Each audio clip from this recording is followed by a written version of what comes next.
The iPhone 17 Pro Max is a stellar flagship phone based on my testing. You get a more powerful zoom camera, better sustained performance, and the longest iPhone battery life ever, a head-turning design. The iPhone 17 Pro Max is still behind the competition on AI and it's a bit thick and heavy, but overall it is easily one of the best big screen phones yet. The iPhone 17 Pro Max will not be ignored. It sports a love it or hate it design that takes the camera bar across the entire back of the phone, and it comes in a cosmic orange color you can see from space. But this flagship brings more to the party than just a bold new look. That ultra-wide camera bar houses a powerful new 48MP telephoto lens for better zoom shots, and Apple delivers better sustained performance thanks to a new vapor chamber cooling system that enables the blazing A19 Pro chip to keep going strong when you are playing intense games. And in a bigger battery, a less reflective display and a tougher design on the front and the back, plus a nifty new selfie experience, and you have one of the best phones money can buy, but I have some pretty big complaints too. Here is my iPhone 17 Pro Max's review. The iPhone 17 Pro starts at $1,199 for 256GB of storage, and that price goes all the way up to $2,000 for 2TB of storage. This is the first time Apple is offering 2TB in an iPhone. The iPhone 17 Pro Max is available for pre-orders now and the release date is September 19. Apple took a risk with the iPhone 17 Pro Max redesign, and I actually think it pays off. What was just a camera bump in the top left corner is now a mammoth camera bar that Apple calls the plateau. Some may not like it, but to me it actually feels more pro. And this area houses more components than before, so Apple could give the Pro Max a larger battery. Apple also ditched the titanium band for an aluminum unibody design because aluminum is lighter and 20x more thermally conductive, and that means the iPhone 17 Pro Max should feel cooler in your hand. The rounded edges of the phone have a soft touch feel to them, making the phone less slippery to hold than the iPhone 16 Pro Max. The iPhone 17 Pro Max is made tougher too. The 6.9-inch display is protected by Ceramic Shield 2, which has 3x better scratch resistance, and there is Ceramic Shield on the back that's 4x more resistant to crack than the previous glass. The Ceramic Shield back gives the Pro Max a two-tone design, which I really like, and it's more pronounced on the Cosmic Orange model than the Deep Blue model I tested. And you can also choose silver, but Apple oddly omitted black from this year's color options.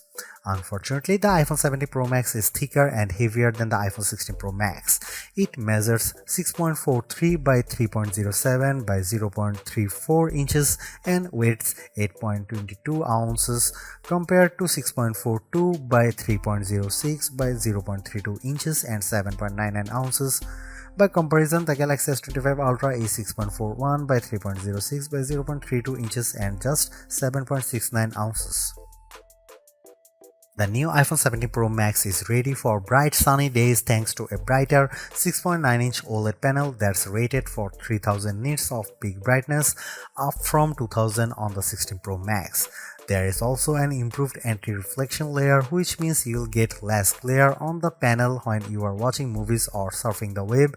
When I held the iPhone 17 Pro Max or 16 Pro Max in my hand and turned the phones in direct sunlight, I noticed less reflections on the newer iPhone. When I put the iPhone 17 Pro Max next to my S25 Ultra to play one battle after another trailer, Samsung's phone looked a bit brighter but suffered from slightly more glare. In our test, the iPhone 17 Pro Max reached a slightly higher 1899 nits compared to the Samsung's 1860, but the Pixel 10 Pro XL blew them both away with 2555 nits. The iPhone 17 Pro Max also fell behind the Galaxy and Pixel in color reproduction, reaching just 77.6% in the DCI-3 color space test. And its colors aren't as accurate as what you would get on either S25 Ultra or Pixel 10 Pro XL.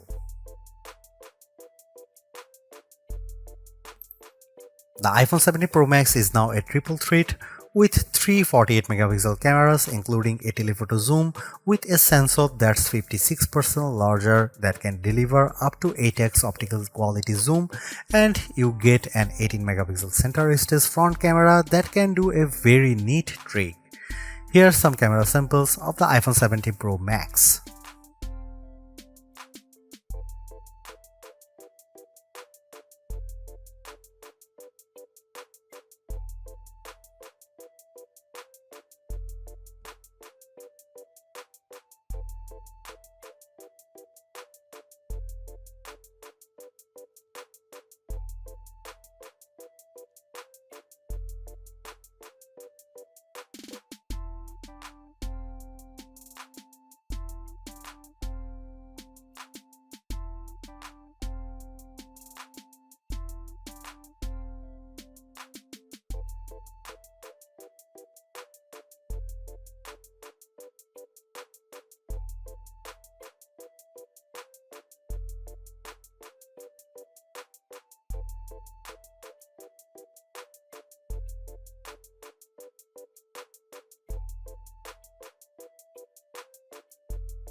The last couple of iPhone Pros have faced criticism for overheating or just not offering great speeds over long periods, but the iPhone 17 Pro Max answers the call with a claimed 40% better sustained performance with its A19 Pro chip, which is made possible by a new vapor cooling system. The A19 Pro packs a 6-core CPU and 6-core GPU, complete with neural accelerators for each core. The idea is to give you better performance when doing things like generating AI images. Sure enough, I found that Image Playground generated images 3 to 4 seconds faster on the iPhone 17 Pro Max versus 16 Pro Max. The iPhone 17 Pro Max flies through demanding games like Destiny Rising. The action remained fluid with multiple enemies on screen, and the graphics and lighting effects look stunning. On Geekbench, which measures overall performance, the iPhone 17 Pro Max beat the Samsung Galaxy S25 Ultra on the single and multi-core portions of the test. The new iPhone also finished our video transcoding test 30 seconds faster than Samsung's device. Most impressively, the iPhone 17 Pro Max beat the S25 Ultra in our graphic testing. After Samsung had pulled ahead over the last couple of years on 3D Mark Solar Bay Unlimited, we saw frame rate of 46.6 compared to 42.4 FPS for the Samsung. That's a big jump from 28.1 FPS for the iPhone 16 Pro Max. But what about sustained performance? The iPhone 17 Pro Max uses a vapor chamber cooling system that is designed to minimize heat and keep it away from the key components. To test sustained performance, we ran the 3D Mark Wildlife Extreme Stress Test, which includes 20 runs of the same demanding graphic test. And then we ran it again to see the results after 40 minutes. The iPhone 17 Pro Max turned in a stability score of 68.4%, which is 16 points higher than the Galaxy S25 Ultra. The new iPhone also outperformed the iPhone 16 Pro Max, though we strangely saw a bigger delta after the first 20 minutes. We also measured the temperature of the phones using a laser thermometer, and the iPhone 17 Pro Max and S25 Ultra were about the same. The iPhone 17 Pro Max is the phone to get it if you love iOS and you want a big screen and the longest battery life possible. The iPhone 17 Pro is also great too if you prefer a design that's more compact. I would personally not upgrade if you have an iPhone 15 Pro Max or iPhone 16 Pro Max. The enhancements aren't compelling enough, but if you are coming from an older iPhone 14 Pro Max, I could definitely recommend stepping up to the new iPhone. You will enjoy a larger and brighter 6.9-inch display on Apple's newer phone, considerably faster performance, a tougher design, longer battery life, a better and smarter center stage front camera, and other perks like audio mix for your videos. And even though there is no true killer Apple Intelligence feature yet, the iPhone 17 Pro Max is in line to get the new and improved Siri when it's finally ready. Is the iPhone 17 Pro Max the best phone overall? I would argue that the Galaxy S25 Ultra is better in some ways, including its AI features and zoom cameras, but if you are in the Apple ecosystem, the iPhone 17 Pro Max will make you happy, extra large camera bar and all.